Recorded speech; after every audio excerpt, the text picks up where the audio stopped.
Hello learners, welcome to NIOS Studio. I am Dr. Priya and this is my second video on financial statements. We have already learned how to make the trading account, the profit and loss account, and today we are going to learn about the next final account which we have to make, and that is the position statement or the balance sheet.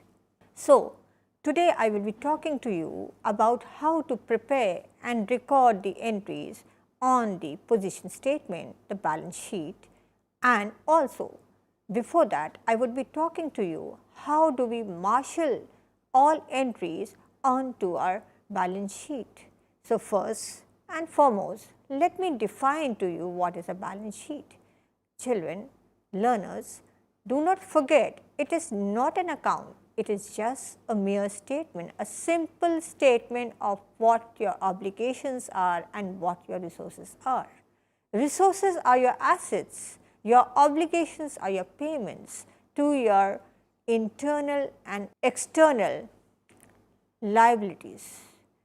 It is a statement which shows the financial position of your organization, of your enterprise on a particular date, usually the last day of your accounting period. It is a statement I am saying which describes your assets and liability at a particular point of time, and that is the last day of the accounting period. Remember, it is the last day. It is a balance. It carries all the balances of the real and personal accounts which have not yet been transferred on to the trading account or to the profit and loss account. So, only the balances, whether credit balances or whether debit balances, they are brought from the real and personal accounts onto the balance sheet, which is a statement of your assets and your liabilities. It is prepared, as I said, once when we have started and finished preparing our trading account, our profit and loss account, and it is only prepared for your external stakeholders, the government, other companies, the banks, and your companies which you give you your funds to utilize them in your operations.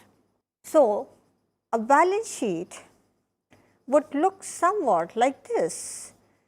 On the right hand side, you will have your assets. On your left hand side, you will have your liabilities. You will enter all your assets onto the right hand side one by one and your liabilities onto the left hand side one by one, mentioning the name and the value. And remember, if there is a debit balance in a real account or personal account, that balance comes and gets recorded onto your balance sheet as an asset of the firm. If there is a credit balance in your personal account, that is represented as a liability on your balance sheet. Therefore, now we will start arranging our assets and our liabilities. In other words, we will start ordering the assets and liabilities in some particular order. Now, before we do this step, we must remember at the end of making the balance sheet, the asset side must be equal to your liabilities plus capital, that is your left hand side. The balances of both sides must be equal, then only your accounts are accurately made. Remember, learners. Now, remember, assets have to be classified, as I said, in some particular order.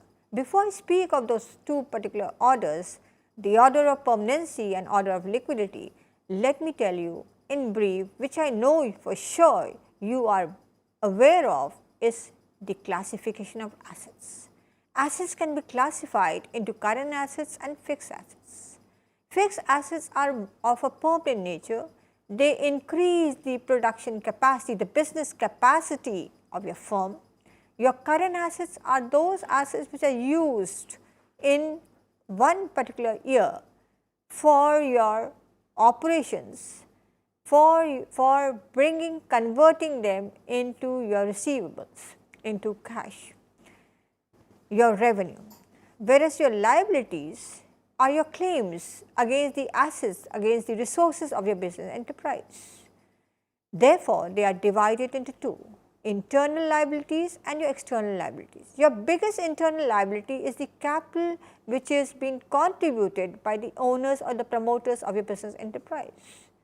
Because as you must remember, you and your enterprise are two separate identities in the eyes of accounting, in the eyes of an accountant. These your personal accounts and your business accounts are two separate accounts, and therefore, the owner's capital becomes a liability for the firm, for the business enterprise in which you have contributed, invested that capital. External liabilities are numerous. These are obligations which you owe to your creditors. They can be in the form of bills payable, your loans which are to be paid, which become payable, and they are further divided into the non-current liabilities and current liabilities. Your non-current liabilities are those obligations which can be paid beyond 1 year, but in the case of obligations of a current nature, current liabilities, these obligations have to be met within 1 year of the date of the balance sheet.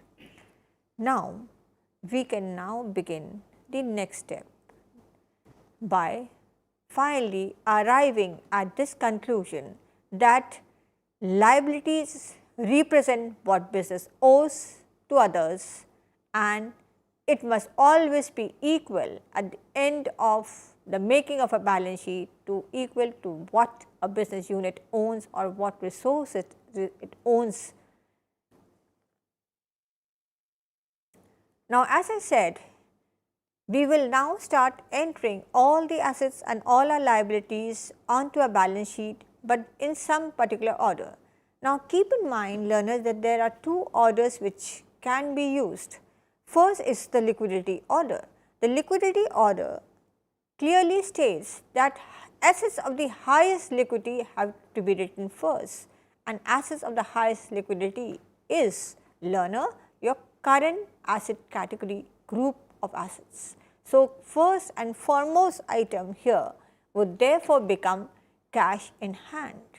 It would be followed by the next liquid current asset, cash at bank, followed subsequently by prepaid expenses, bills receivable, your sundry debtors, your closing stocks, then your short term investments, your furnitures, fixtures, plant and machinery, land and building, and goodwill. Now, if you look on to the right hand side of this format illustrated to you, you will find that after your cash in hand, cash at bank, I have placed prepaid expenses. What are prepaid expenses? Expenses which have been paid in advance, but services have yet to be received, become an asset for the business enterprise. Your bills receivables and your sundry debtors fall into category of trade receivables. Your debtors are those who have purchased goods and yet have to pay you in this current year accounting period, in the year within 1 year of the making of the balance sheet.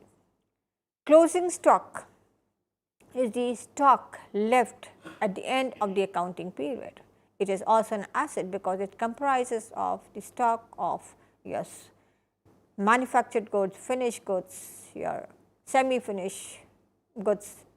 Investments, your short term investments earn you interest, so they are also an asset for you. Marketable securities would also be one asset, short term asset for you. Then we marshal, we order, we arrange the fixed assets one by one, and we find the assets which are the fixed assets which are of a permanent nature, which are with us in our business enterprise for a longer time, are placed in the last, such as land and building. And this category of fixed assets can further be divided into tangible goods, tangible assets and intangible assets. Tangible assets are those that are for the physical nature, those that can be touched. So, we have furniture, fixtures, plant machinery, plant and building. But then I have placed also a intangible fixed asset, which is goodwill of your business enterprise. It does not have any physical existence, but it is an asset for a business enterprise to do its business in future. So, we place it at the end because we are using the liquidity order for arranging the assets onto the right hand side. Now, let us look at the left hand side, the liability side. We have placed first the current liabilities, bank overdraft. When you have used in your business, withdrawn from your account more than what you have, the bank has permitted you, so that becomes a bank overdraft. Your outstanding expenses, expenses which have not been cleared, which your payments which are still due, which have to be cleared within this accounting period, become your accounting outstanding expenses.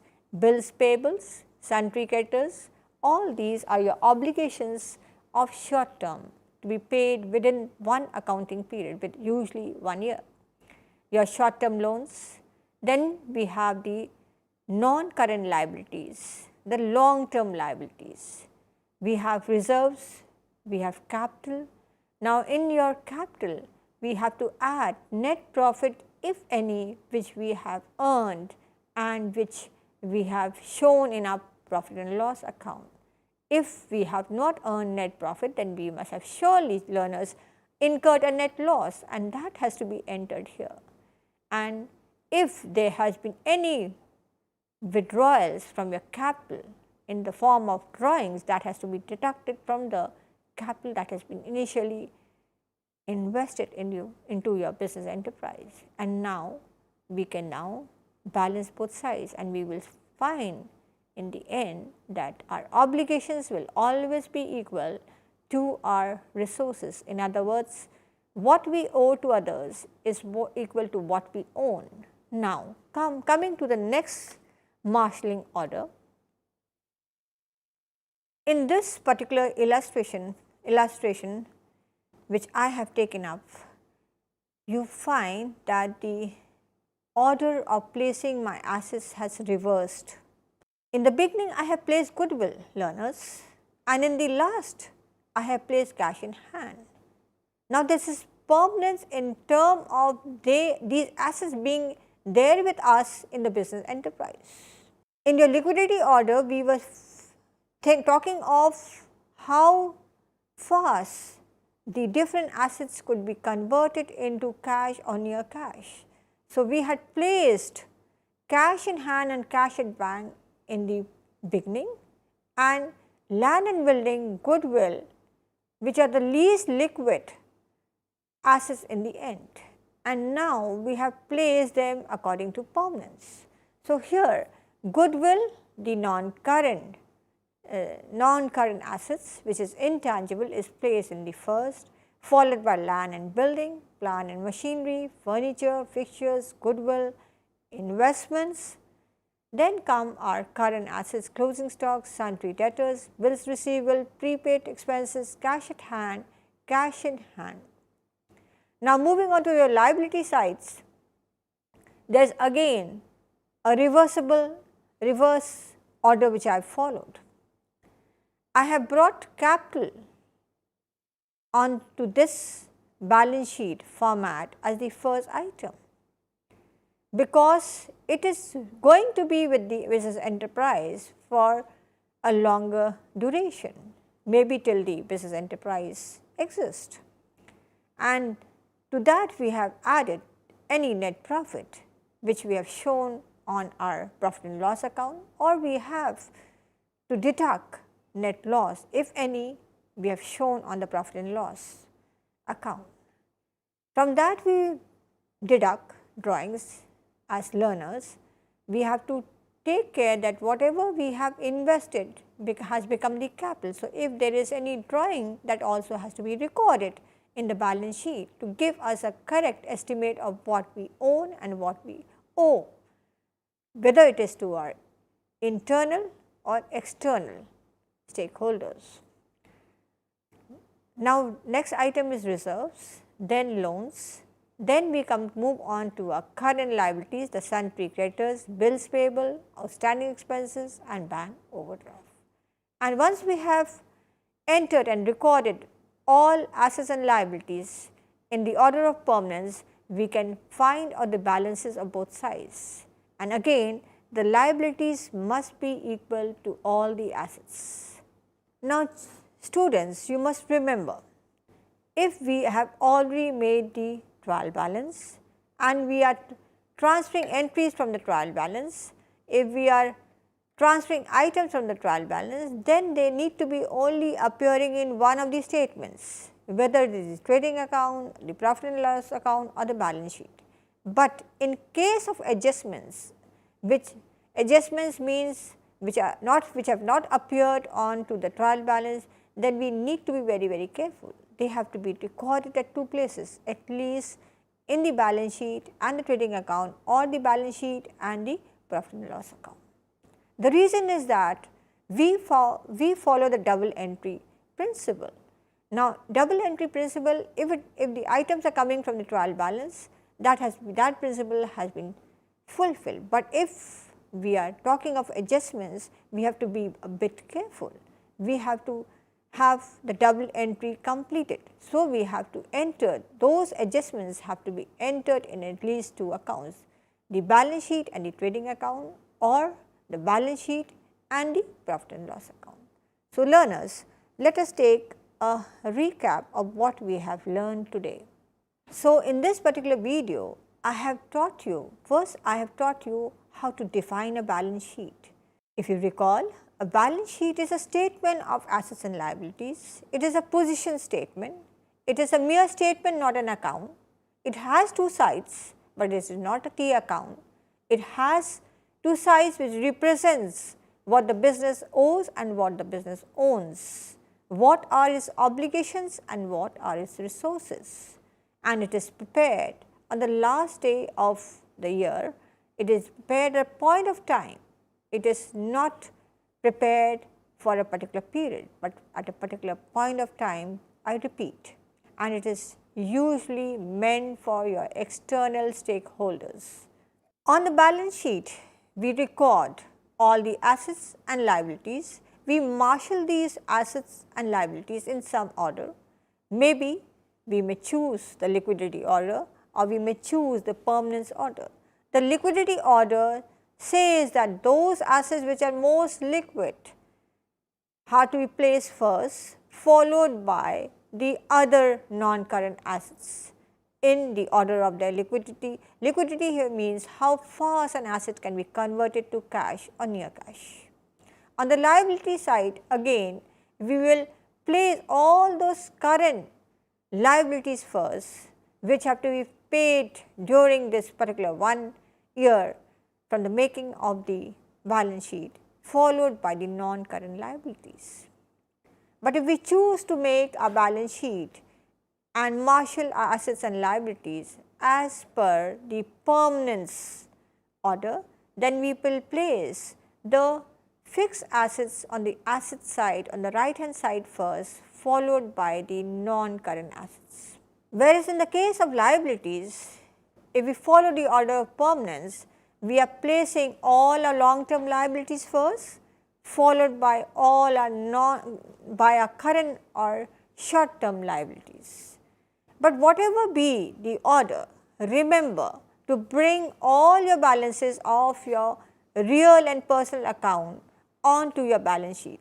No nominal account balance is to be brought on to the balance sheet, remember, because we have already entered them in the trading account and the profit and loss account. Once this has been done, we can now total up both these sides, and we will always find that assets are equal to liabilities plus capital, and capital is nothing but your internal liabilities, the liability which the firm owes to the owners of the business enterprise, to the promoters of the business enterprise, and liabilities in ordinary language can be treated as your external liabilities, obligations to others. Thank you, learners.